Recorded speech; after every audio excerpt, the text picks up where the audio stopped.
All right, everybody, what's going on? I'm in a different setting today than my office, as you can see, out here on the Guadalupe River. It's what I like to do sometimes when I've kind of got caught up with my work. So if this video is super short, it's because one of these three lines goes off. But I hope to post this video about something that is all too familiar with those of you that already have a US DOT number or an MC number. You know firsthand that once you get that MC number or once you get that DOT number, oh my goodness, you will not stop getting phone calls. The phone calls, the emails, the text messages, the faxes, whatever you use to apply for your US DOT number is sold on the open market immediately. Agents from all over the country, sometimes all over the world, pay for that information on real time. So the moment you pay for your US DOT number or your MC number or both, your phone will start ringing, and it won't stop ringing until they feel that you've already satisfied the requirements of which they're calling about. So they'll be calling about everything from fuel to factoring to insurance like me. So yeah, just be ready. I really don't have sound insurance advice for that. It's more for like you on starting the MC and DOT number. And that is, if you have an alternate line or if you have a secondary email that you can use, but it has to be accessible. Here's the reason I say that. Once brokers start having you fill out the broker package to work with them, they are gonna need all of that information to match. So you can't really use a ghost line or a fake phone number or a fake email address, because it is gonna play a vital role in your company.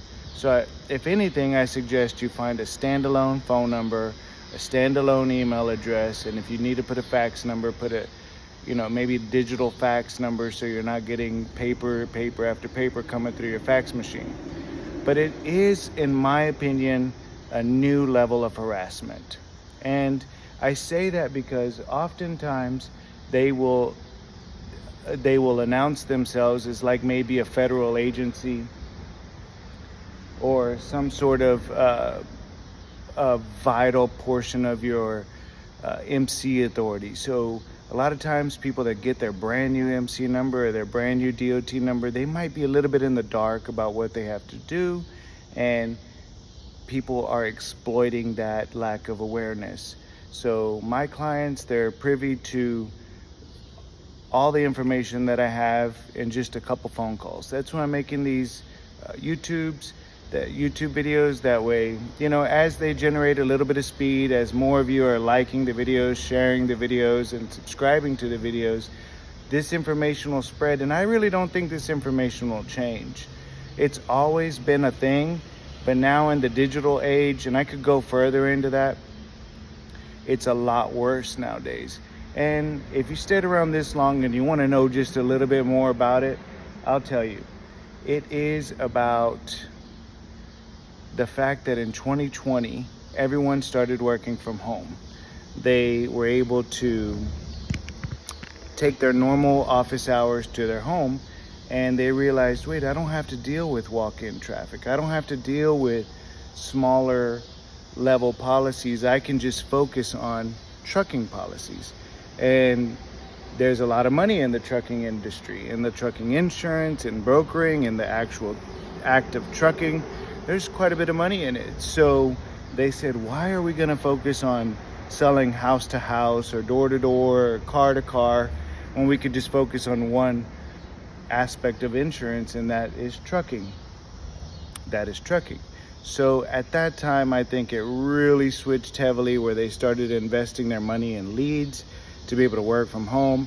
And so that too in itself is a huge and booming industry, which is selling information, purchasing that information directly from the federal government. I'm not 100% certain how those people get that information. I mean, even for me to look things up, I have to do pretend you're not a robot and all sorts of stuff. So, they're buying this information somehow. And I do know a couple companies that sell it, but it's not as real time as literally you'll experience when you start your DOT number and your MC number. You'll hit the button, and within 2 seconds, you'll start getting at least 2 to 3 phone calls, and that'll just continue on for the next at least 3 days, 4 days, and they'll start to taper off, but it never really stops. I've had clients for 10 years that still get solicited about things that are free, easy to do online. They do themselves in just a few minutes. And if you're watching this, Mr. Tillis, you know, I'm talking about you. You get solicited by marketing and you forward me those text messages so I'm able to see it. And his company is old already. So they're not just hitting new ventures, they'll hit you every year, but especially at the new venture time, you will be harassed. So somewhere in this title of the video is going to be something about the harassment, the level of harassment you guys are facing in starting up your trucking business. But so the tip that I do have is maybe have an alternate number, alternate email that you can give out on your MC number so that you won't be as harassed. You'll be able to relax, find a good agent like me that'll kind of handle the ins and outs of the things that you need. And, you know, subscribe to my channel so that you can look at my other videos. It has my name and my email address, my phone number. My name's Adam Molina. I'm in Texas, but I do represent the entire United States. Not really Hawaii and Alaska, but the rest of the lower 48 states, I should say. But let me know you watched this video. Shoot me a comment, and if nothing else and you're ready to get your DOT number started, shoot me a message and I'll forward you over to some people that do that for a living. They do a great job, and look forward to hearing from you. Take care. Bye-bye.